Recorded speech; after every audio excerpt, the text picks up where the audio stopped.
Para siswa, kita memasuki materi koperasi.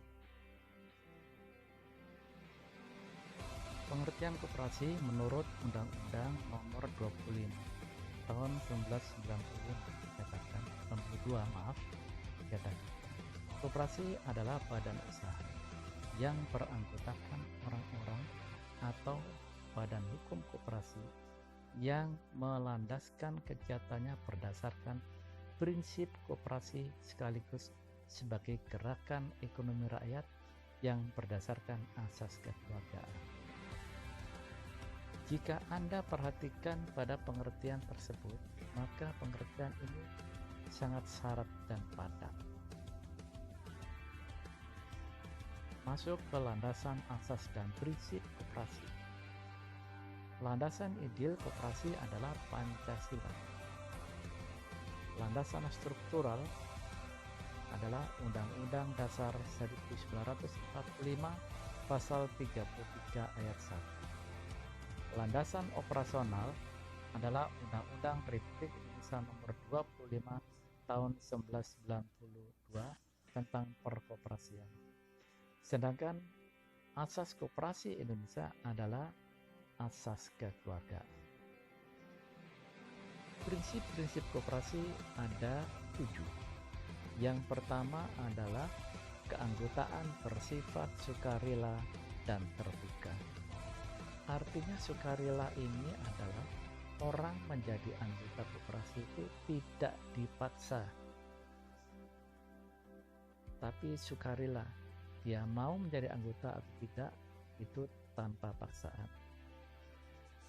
Terbuka artinya orang menjadi anggota koperasi itu terbuka untuk semua golongan, tidak membedakan suku, tidak membedakan agama, tidak membedakan latar belakang ekonomi, dan lain sebagainya. Yang kedua, pengelolaan dilakukan secara demokratis. Segala sesuatu yang dilakukan di koperasi dilakukan secara demokratis.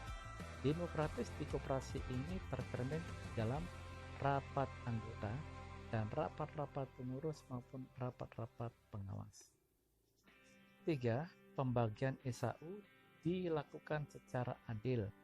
Maksudnya adil di sini adalah sesuai dengan jasa anggota. Tujuan pendirian koperasi yang pertama adalah memperbaiki kehidupan anggota dan masyarakat di bidang ekonomi. Kedua, mensejahterakan anggota koperasi dan masyarakat sekitarnya. Jadi koperasi itu tidak hanya mensejahterakan anggota saja, tetapi juga masyarakat di sekitarnya. 3. Mewujudkan masyarakat adil, maju, dan makmur. Keempat, membangun tatanan perekonomian nasional. Jadi melalui koperasi, maka tatanan perekonomian nasional itu bisa terbangun. Peran koperasi dalam perekonomian nasional. Yang pertama adalah meningkatkan pendapatan per kapita. Artinya orang yang menjadi anggota koperasi pendapatannya itu bisa naik. 2. Menciptakan lapangan pekerjaan bagi masyarakat. Dengan dibentuknya koperasi pasti ada peluang kerja di sana. Maka masyarakat sekitar bisa menjadi pekerjanya. 3. Meningkatkan taraf hidup masyarakat. 4. Peserta dalam mencerdaskan bangsa. 5. Mempersatukan dan mengembangkan daya usaha. Yang keenam, menyelenggarakan kegiatan ekonomi secara konsisten. Penggolongan koperasi di Indonesia. Berdasarkan ruang lingkup wilayah, koperasi ini terdiri dari yang pertama koperasi primer dan kedua koperasi sekunder. Koperasi primer itu koperasi yang beranggotakan orang-orang, minimal 20 orang untuk bisa membentuk koperasi. Koperasi sekunder itu ada 3, yaitu koperasi pusat, koperasi gabungan, dan koperasi Koperasi pusat adalah koperasi beranggotakan minimal koperasi primer itu 5 buah, baru bisa membentuk koperasi pusat. Tapi koperasi yang sejenis, biasanya koperasi pusat berkedudukan di kota kabupaten, koperasi gabungan, dan koperasi induk. Kemudian berdasarkan bidang usaha, di dalam masyarakat, kalau Anda jumpai, bidang usaha koperasi itu terdiri dari koperasi konsumsi. Koperasi ini adalah menyediakan bahan-bahan yang dibutuhkan oleh anggota. Kedua, koperasi produksi. Koperasi ini kegiatan usahanya adalah menghasilkan barang-barang tertentu, misalnya koperasi kerajinan. Yang ketiga, koperasi simpan pinjam adalah koperasi yang menyimpan dana dari anggota kemudian disalurkan lagi kepada anggota dalam bentuk pinjaman. Contohnya misalnya CU Bima atau CUTU yang lain. Gambar tersebut merupakan contoh-contoh dari koperasi-koperasi yang disebutkan.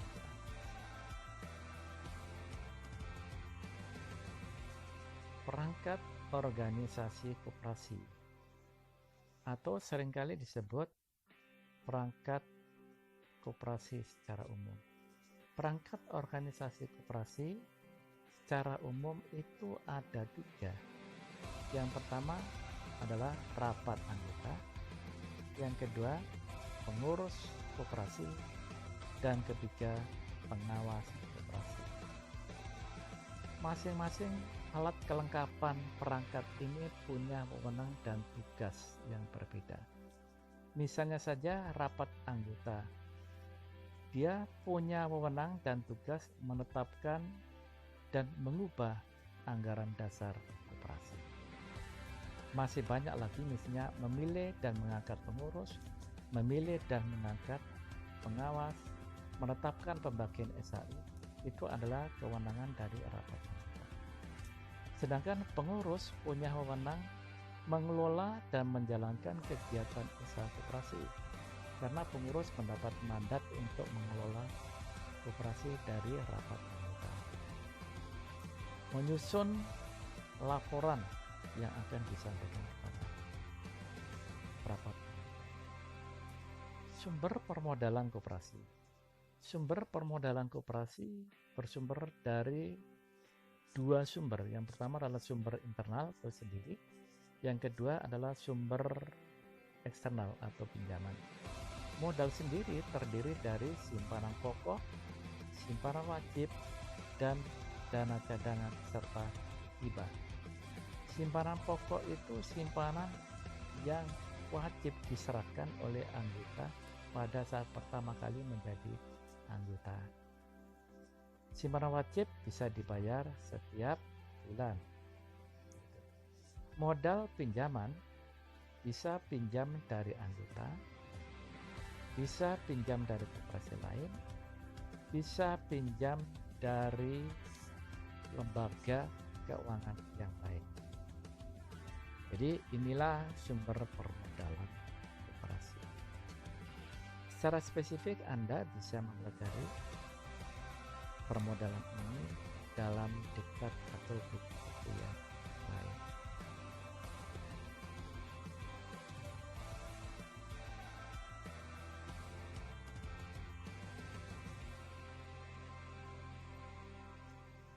Berikutnya kita bahas tentang sisa hasil usaha.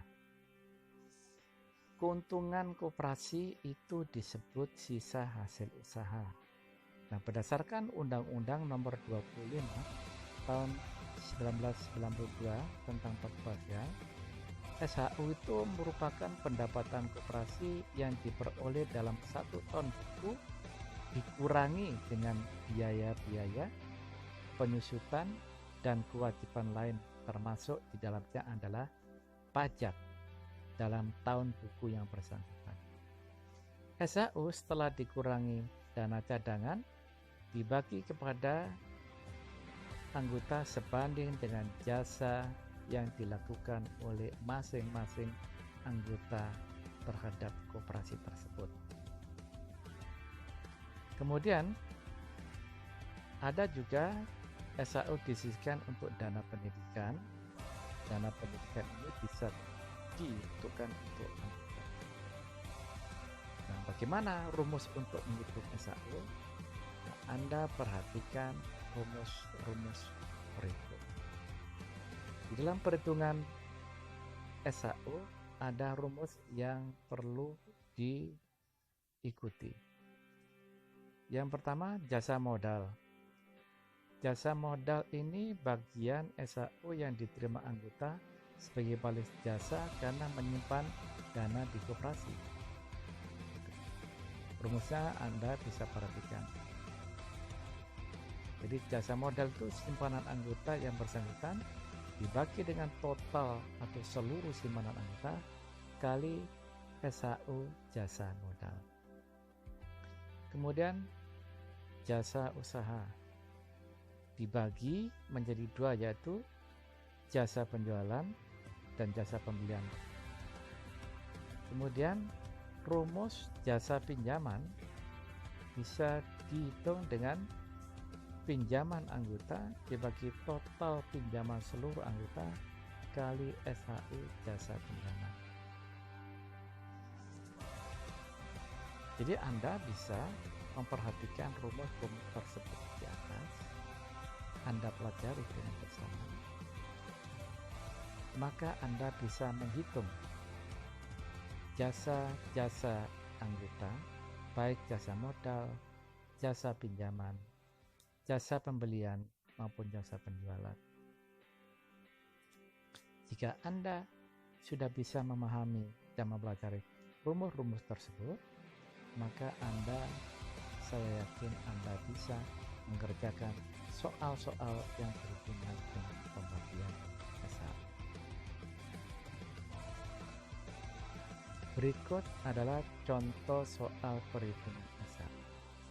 Anda pelajari contoh tersebut agar Anda bisa menghitung apabila Anda nantinya juga menjadi anggota koperasi baik di sekolah atau koperasi sekolah maupun nanti kalau Anda terjun ke masyarakat. Di dalam contoh tersebut Anda disuruh menghitung jasa modal, kemudian Anda suruh menghitung jasa pembelian,